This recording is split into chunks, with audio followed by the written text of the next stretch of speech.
suppose I better take my coat off because all you're going to hear every time I move is...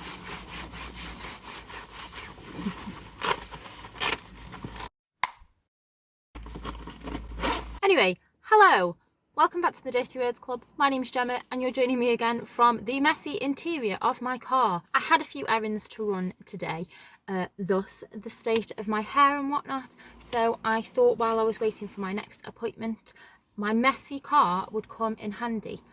If you watch my exhibition video, you will recognise this box, which is a little bit battered now, as a suggestion box for the last exhibition that I did. I wanted everybody's questions about what they wanted to see about writing, what they wanted to see about romance novels, and a few people came through. Some people asked me the questions in person, so we're going to add those in as well, and I just thought I'd have a little rummage in it and answer some of those questions as best as I can in my current state. They're not going to be perfect answers, but it's going to fill the time. As you can see, that's still my frame from the exhibition. A coat, because my car's always just full of coats, and a bucket, which has a multitude of uses. Its original use was going to be sand at Centre Parks. So anyway, let's have a look. This first one is one that I have messed up. So I put that in there. So that's not very helpful. Okay, so where's the line between romance and erotica? What makes it good? So as I've said, this is completely off the cuff, but for me, the line between romance and erotica, they can both have a lot to learn from each other, and I love them both as genres. They both are absolutely underestimated, and they both have a place in literature.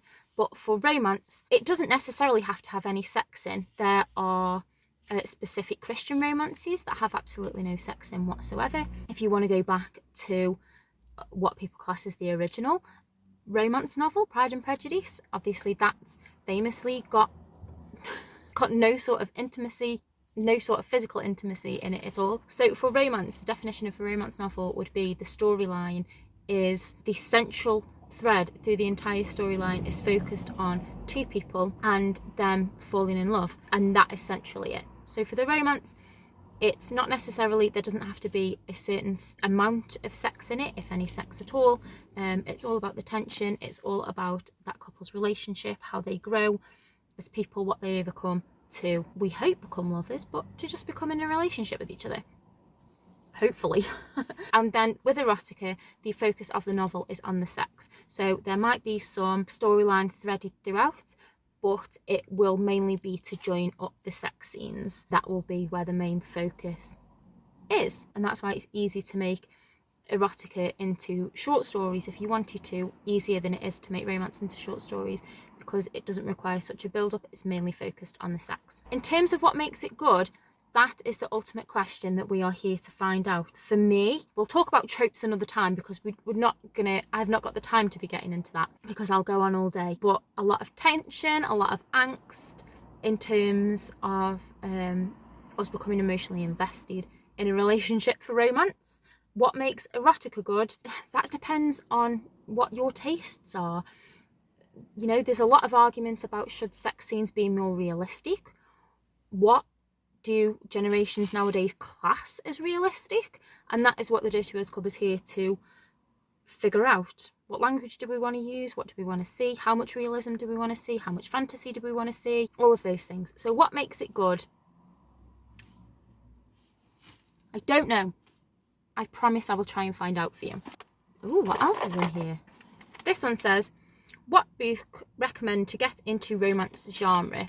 I think it's very much on your tastes, and a lot of people who have read romance novels have read ones that didn't necessarily suit them and pegged the whole romance genre like that.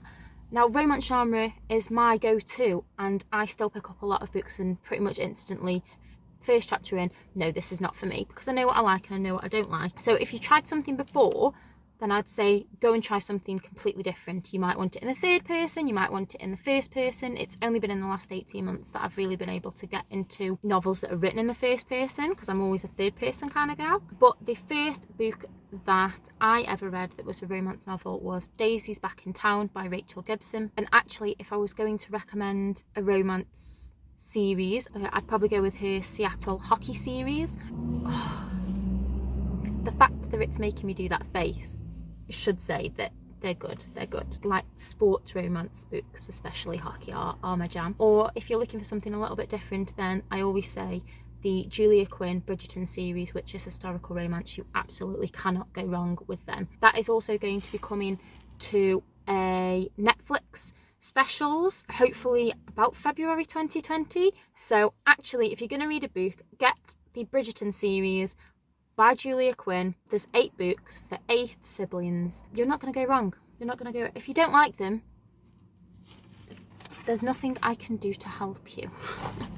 No, they're absolutely great. This one is from my husband and it says, show him the horoscope. So I'm going to leave that there. That's a little Easter egg if you watch Gilmore Girls. So what is the best shops to find romance? I can't say that I've really bought many romance out of a lot of shops. Back in the day, I'd hunt down some Rachel Gibson in W.H. Smith's or in Webley's, which was our local bookshop, which is now shut down. I tend to try and find as much as I can on Kindle Unlimited is a good one, and even if they're not free, you can try a lot. Another thing that I'll get into another day is whether or not authors are selling themselves short by putting their books on Kindle Unlimited for free. But actually, that is a really good system that works, that has quite a few pros if you're a romance writer and publishing quite a lot.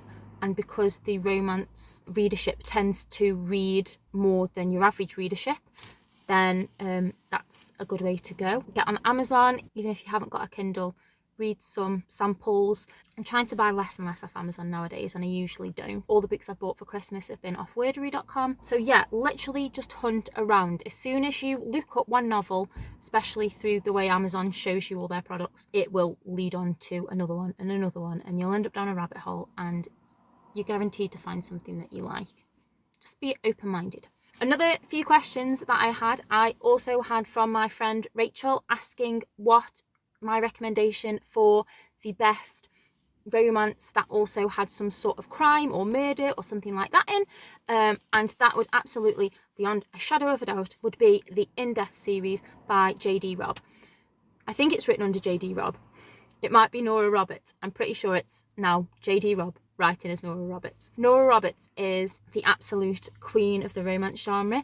The In-Depth series, I haven't read it for quite a while, but it's set into the future and is quite unique in a romance series. So usually you don't get series in romance, you just get a series of interconnected people. But this is the same character, Eve, and she stays with the same guy throughout the whole series. So that's unique to the romance genre. There is a lot of quite gruesome stuff in there, which is absolutely epically brilliant. Her past is brilliant, and the sexual chemistry that they've got is excellent as well. Rourke is just, I think that's how you pronounce it. Rourke is just the greatest love interest you can ask for. Usually I don't like them rich, but I'll take him any day of the week. And one of the last questions that I had while we were at the exhibition, one lady was telling me about her friend and her experience that she was currently having with dating. And I think this is a question I get quite a lot, but phrased in completely different ways, of, do you think that would make a good story? Now, let me tell you something. I trained as a journalist. We were literally taught to take something that was mundane as all hell and milk it for every kind of story or avenue or angle that you physically could. And me being me, interested in the little things, I'm always going to be interested in any kind of story, and that's why I used to be really good at picking out those little bits and making the mundane things interesting. Now, the story she was telling me was really interesting, so yes, absolutely it would make a good story. You know, the angle was pretty obvious. Her friend sounded pretty damn awesome. When I was copywriting, I used to get a lot of people saying, oh, well, no one's going to want to know about me. People are going to want to know about you. If you've got an idea, it doesn't matter how mundane it sounds, you can take real life and spin it around. You've just got to add just a little bit of pizzazz. You've not got to make it wild, but everybody's stories are interesting. There's no minimum requirement for coming up with a story. So if you think, is this worth a story? Yes, it absolutely is. And even if it's not at the beginning, it will transform into something that absolutely is, because that is the nature of how stories grow and how they expand like living things that we can't control. That is the joy. That's also the problem. I don't think I can remember anymore. If you've got any questions about romance novels, about what writers do, the writing process, anything at all, or if you just want to be nosy, because I'm down for being nosy, hit me up and I will answer them in another video. If your question is about why my hair's so bad, I originally had an undercut. And when it's grown back a completely different texture and now doesn't stay in my hair bobble. This is my errand running hair. So I think it's probably time for me to go to my appointment now. Let me know if you've got any questions. From me and my stripy box and messy car. That's terrible, isn't it? I'll see you in the next one.